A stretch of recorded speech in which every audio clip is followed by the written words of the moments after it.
अपना दल का, क्योंकि इसमें सहयोग और समर्थन है, ऊर्जा है AIMIM के सदर माननीय सदर बैरिस्टर असदुद्दीन ओवैसी साहब का, क्योंकि इसमें सहयोग और जलगार और विचारधारा है बहुजन आर्मी की, प्रगतिशील मानव समाज पार्टी की। ये पिछड़ा दलित आंदोलन, ये पिछड़ा दलित मुसलमान आंदोलन है इस देश के उन 85% लोगों का जो दिन में खपते हैं, रात में खपते हैं, खून पसीने को बहाते हैं और इस देश का ढांचा तैयार करते हैं, खेत खलियान तैयार करते हैं, सरकारें बनाते हैं और इस देश का खजाना बनाते हैं। यह आंदोलन इस देश के उस बहुजन, उस देश बहुसंख्यक आबादी का है। और ये लोग क्या कह रहे हैं, अगर मेरे आने से पहले नहीं आए हैं तो आपको यकीन दिलाती हूँ कि मेरे और असद साहब के जाने के बाद तो शर्तियां आपके बीच में आएंगे और आपसे कहेंगे कि हमको अपना वोट दे दो, क्योंकि हम ही लड़ाई में हैं। तो मैं आपसे कहने आई हूँ कि ये सब के सब एक ही थाली के चट्टे बट्टे हैं, कभी थाली धन रखी है, कभी थाली धन रखी है। और कैसे है एक ही थाली के चट्टे बट्टे? एक कहते हैं कि हम बीजेपी NDA गठबंधन है, हमें वोट दे दो, हम आपकी किस्मत और इस देश की दिशा बदल देंगे। And to my surprise I am failing to understand when the definition of development in the entire world is not changing। मतलब मुझे समझ में नहीं आ रहा है कि मैं कैसे समझूं जब दुनिया के किसी कोने में एक दशक 10 साल में देश के विकास की परिभाषा नहीं बदलती, तो 2014 में जो आए थे वो 2024 में देश की परिभाषा कैसे बदल रहे हैं? वो 2014 में आए थे और ये कहने आए थे कि मेरे वतन के लोगों, मेरे राष्ट्र के लोगों, हमको वोट दे दो, क्योंकि हम किसान की आय दुगनी करेंगे। मेरे लोगों, हर साल 2 करोड़ नौजवानों को रोजगार देंगे। मेरे देश के लोगों, हर घर में 15-15 लाख पहुंचेगा। मेरे लोगों, हर घर में शिक्षा और दवाई पहुंचेगी। और जब ऐसा हम कर पाएंगे तब देश विकसित हो जाएगा। उसके बाद आपने सरकार बनाई तो 2019 में दोबारा आके टेढ़ी मेढ़ी बातें समझा करके फिर लुटेरे सरकार बना ले गए। अब 2024 में आ रहे हैं और आपने देखा होगा 4 चरण का चुनाव हो चुका है, लेकिन अब तक किसी मंच पर इन्होंने अपनी पुरानी देश की परिभाषा को नहीं दोहराया। आज ये बोलते हैं कि हमने 4 मंजिला एम्स की इमारतें बना दी। अरे जनाब, हमको मुर्दा इमारतों की नहीं, जिंदा अस्पतालों की जरूरत है। और ये बोलते हैं कि हमने मेट्रो लाइन बना दी, स्मार्ट सिटी बना दिए, एक्सप्रेस वे बना दिए। तो जनाब, अगर आपने इतना सब कुछ कर दिया है तो आप ये भी बता देते कि हम और आप जो यहाँ उपस्थित हैं, जो दूर दराज से मेरी बात सुन रहे हैं, जब हमारी जेब में आना कौड़ी पाई नहीं रह गई है, टुकड़िया साइकिल मोटरसाइकिल नहीं रह गई है, तो एक्सप्रेस वे पे कौन चलेगा? सांड और बिजार। मैं आपसे कहने आई हूँ कि विकास की परिभाषा परिवर्तित मत करिए, क्योंकि आपने इस देश में लोगों को धोखा दिया है। आपने उनकी लोकतंत्र की सबसे बड़ी ताकत को छीन करके उनकी अस्मत को, उनकी हिस्सेदारी को, उनके हक और अधिकार को खत्म किया है। अब आइए जरा दूसरी तरफ घूम जाते हैं, थाली में दूसरा बट्टा भी तो बैठा है, उसकी बात भी तो कर लीजिए। भारतीय राजनीति में उस राजनीति की थाली में बैठे हुए चट्टे की बात तो कर ली, अब पट्टे की बात कर लो। वो कह रहे हैं कि India alliance PDA Bharatiya Janata party को हराएगा और हम लड़ाई संविधान बचाने की कर रहे हैं।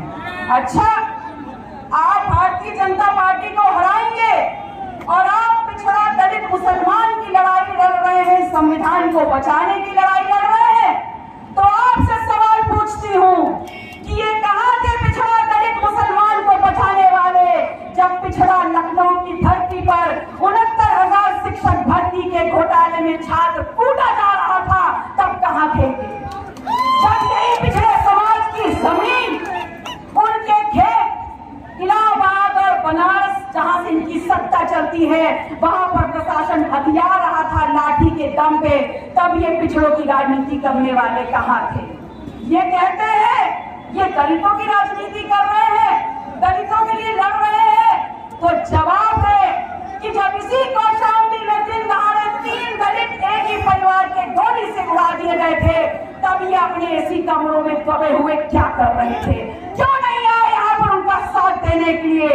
और तो और ये तब कहाँ थे जब इसी 75 साल की आजादी वाले देश में एक दलित के सर से पेशाब कर दी गई थी और दलित की राजनीति करने वाले ये लोग एसी कमरों में खिड़की बंद किए बैठे थे। अब कहते हैं कि हम मुसलमान की राजनीति कर रहे हैं, मुसलमान के हक और अधिकारों के लिए लड़ रहे हैं। अरे जनाब, आंखें खोलिए और सच्चाई देखिए, आप मुसलमान के लिए नहीं बल्कि 100% 100% रूप से ये मुसलमान वो कौम है इस देश में जो भारतीय जनता पार्टी के खिलाफ 41 साल का साथ दे रही है और पूरी मुस्तैदी से अपनी जिंदगी का अधिकार छोड़ करके आपके साथ खड़ी हुई है। लेकिन जब उनके हक अधिकार की बात आती है, जब उनके लिए लड़ने की बात आती है, तो आप मुसलमान का मां भी नहीं बोलते, आपकी जबान अटक जाती है और पैंट गीली हो जाती है। मैं आप लोगों से कहने आई हूं कि अगर ये मुसलमानों के हितैषी हैं तो बताएं कि बगल के जनपद प्रयागराज में क्या हुआ, बताएं गाजीपुर में क्या हुआ। मुझे बताने की जरूरत नहीं है, आप सबको पता है। और बहुत दूर मत जाइए, इसी कौशाम्बी की बात कर लेते हैं।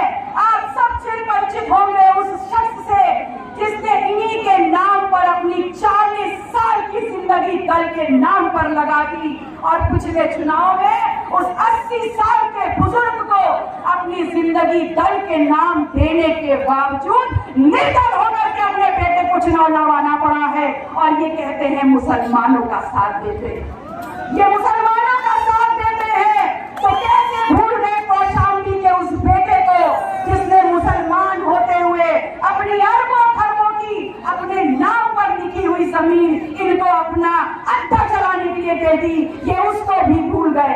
अरे एहसान फरामोश है, ये क्या आपके लिए लड़ेंगे? और तो और ये भी बता दूं कि मुसलमानों के लिए लड़ रहे हैं ना, मुसलमान इनकी साथ खड़ा होता है ना, तो कल आप लोगों ने सब लोगों ने इसी जनपद कौशाम्बी में उनका मंच देखा होगा। क्या उनके मंच पे लगे हुए बैनर पे जिनको हम मानते हैं, आप सब मानते हैं, समाजवादी पार्टी के एक कद्दावर नेता आजम खान साहब की क्या 1 मिलीमीटर की फोटो भी दिखाई दी थी? और कहते हैं कि हम मुसलमानों की बात करते हैं। मैं आप लोगों से कह रही हूं कि आज मैं पीडीएम के प्रत्याशी नरेंद्र कुमार सरोज को आपके बीच में लेके आई हूं और इस साथ इस उम्मीद और इस आशीर्वाद का मैं आश्वासन और पुख्ता सबूत आप लोगों से लेने आई हूं कि आने वाले 20 मई को जो लोकतंत्र का एक बहुत बड़ा त्योहार है, उसमें चाहे गाय गोरू को आप चारासानी मत करिएगा, चाहे बच्चों को खाना ना खिलाइएगा, चाहे घर पे चूल्हा ना जले, लेकिन इस लोकतंत्र के पर्व में अपनी पूरी ताकत के साथ सुबह सुबह खड़े होकर के वोटिंग लाइन को इतनी लंबी कर दीजिएगा कि सबको एहसास हो जाए कि नरेंद्र कुमार का चुनाव निशान जो ईवीएम मशीन पे नंबर 4 पर दिखाई देगा, लिफाफा वो आप सबका शुभ संदेश लेकर के वो लिफाफा कौशाम्बी से पूरे दिल्ली जा रहा है। आपको पता यहाँ जितने लोग खड़े हैं और जिनके सरकारी दस्तावेजों पे पिछड़ा दलित मुसलमान लिखा है, ये पीडीएम उनकी लड़ाई है। हमें लोगों को ये बताना है कि हमारा काम सिर्फ दूसरों के लिए दरी बिछाना नहीं और भैया के नाम जवानी कुर्बान करना नहीं। हम अपने हक की लड़ाई लड़ेंगे, अधिकार की लड़ाई लड़ेंगे और सबसे पहले हिस्सेदारी की लड़ाई लड़ेंगे। अगर इस देश का मजबूत समाज है, हम इस देश की रीढ़ की हड्डी है, हम इस देश के ढांचे का महक एक नींव का पत्थर और खंभा है हम, तो इस देश की शिक्षा में, सदन में, रोजगार में, कमाई में, पढ़ाई में, खेत खलियान में, यहाँ तक कि इस देश के खजाने में हमको अपनी हिस्सेदारी चाहिए और इस देश में अपना सम्मान चाहिए। आपको पता है कि आज इस देश में कवायद किस चीज की? आज इस देश में कवायद है इस बात की, एक नई आवाज की, एक नई यदगार की, और वो यदगार, वो नई आवाज कुछ देर में आपके बीच में पहुंचेगी। वो आवाज जो पूरी मुस्तैदी से इस देश की राजनीति में ये स्थापित कर सके कि इस देश की राजनीति में मुस्लिम समाज की राजनीतिक भागीदारी सिर्फ बहुसंख्यक राजनीति से अपने आप को बचाने की नहीं है, वहां तक सीमित नहीं है। हमारी राजनीति अगर सत्ता में ले जाने की है तो हमारी राजनीति हमको धोखा देने पर पटकनी देने की भी है।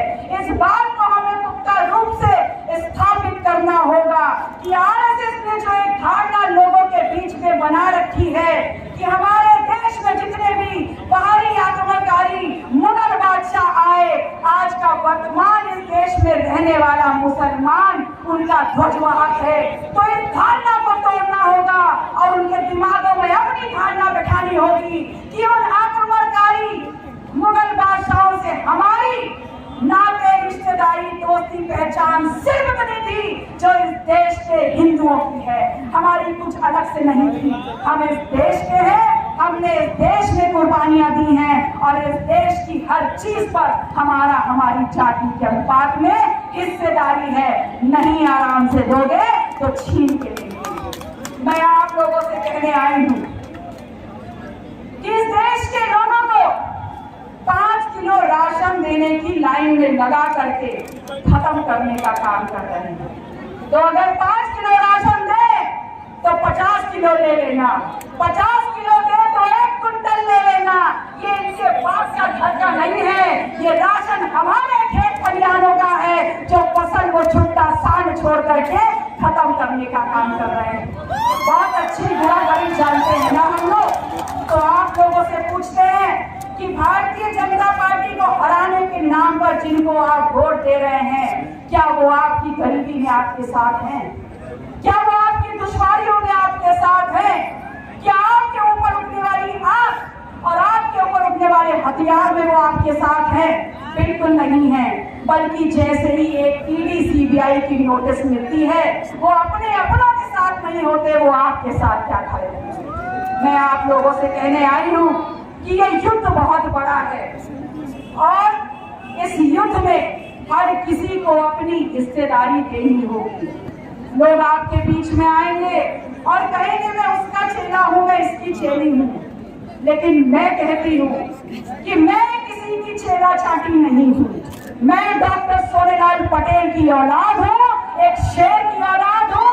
तमाम चीजें कर डालूंगी, ना दबूंगी, ना झुकूंगी और ना पीछे हटूंगी। अगर आप लोगों का पूरा साथ सहयोग मिला तो मेरा तो ये संकल्प है कि इस आंदोलन को और तेज धार दे करके पूरे देश में फैलाएंगे।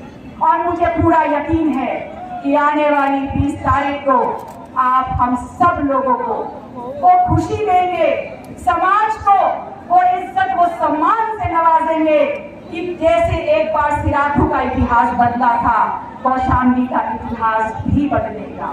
मैं आप लोगों से ये कहने आई हूं कि आप सब लोग ये याद रखिएगा कि ये लड़ाई स्वाभिमान की है, ये लड़ाई हिस्सेदारी की है और उससे ज्यादा ये लड़ाई इस बात की है कि कल हमें अपनी आगे आने वाली पीढ़ियों के सामने इस उदाहरण को रखना है कि जब तमाम सियासी ताकतें हम लोगों का सर कुचल रही थी, उस दिन हम लोग वो लोग थे।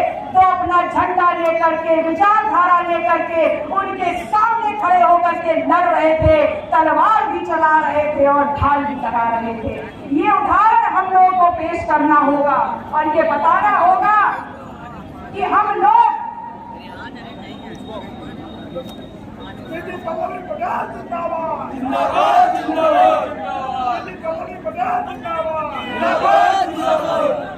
ये 5 किलो राशन में हमारा 5 किलो भविष्य ले रही और हमको 2000 रुपए टुकड़ों में दे दे करके अपनी पीठ थपथपा रहे हैं।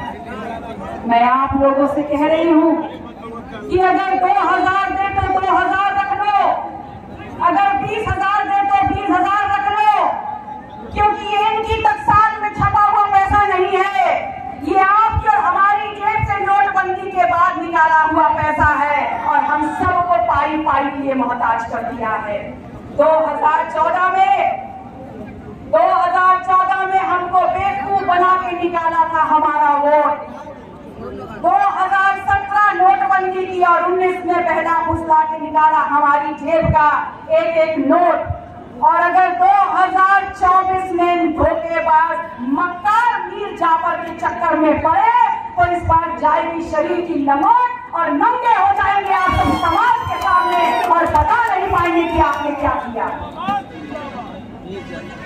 ये चट्टे बट्टे बोल रहे हैं कि हम संविधान बचाने की लड़ाई लड़ रहे हैं। कैसे लड़ रहे हैं संविधान बचाने की लड़ाई, जब संविधान में लिखी हुई एक एक बात के चीथड़े उड़ा रहे हैं। संविधान इस देश में जब लागू हुआ तो संविधान की सबसे पहली बात यह थी कि संविधान ने इस देश में रह रही तमाम राजा रानियों के पेट का ऑपरेशन कर दिया और ये स्थापित कर दिया कि अब रानी के पेट से राजा पैदा नहीं होगा। अब अगर इस देश का राजा MP, MLA, प्रधानमंत्री, मुख्यमंत्री, प्रधान, PDC पैदा होगा तो इस देश की आम जनता के वोट से आम आदमी का बेटा राजा बनेगा। और ये कहते हैं कि हम संविधान की लड़ाई लड़ रहे हैं। अगर आप संविधान की लड़ाई लड़ रहे हैं तो यहाँ पर वर्षों से जो मठाधीश बैठा है, वो जो राजा बना बैठा है समाज का, आज उसका बेटा आपके बीच में चुनाव लड़ने क्यों आ रहा है? मैं आपको कहने आई हूँ कि इस संविधान को बचाएंगे ऐसी बात कह रहे हैं, लेकिन ना इनकी सोच में संविधान है, ना इनकी नियत में संविधान है। अगर इनकी सोच और नियत में कुछ है तो सिर्फ इतना है कि जब हम हल्के पड़े इनको भारी कर दो और जब ये हल्के पड़े तो हम भारी हो जाएं। और इन दोनों पटरों के बीच में ये जनता सिर्फ बेवकूफी से गूंजती रहे। मैं आप लोगों से ये कहना चाहती हूँ कि आप लोग पीछे मुड़ के देखिए, वो सड़क जो आपके पीछे जगमगा रही है,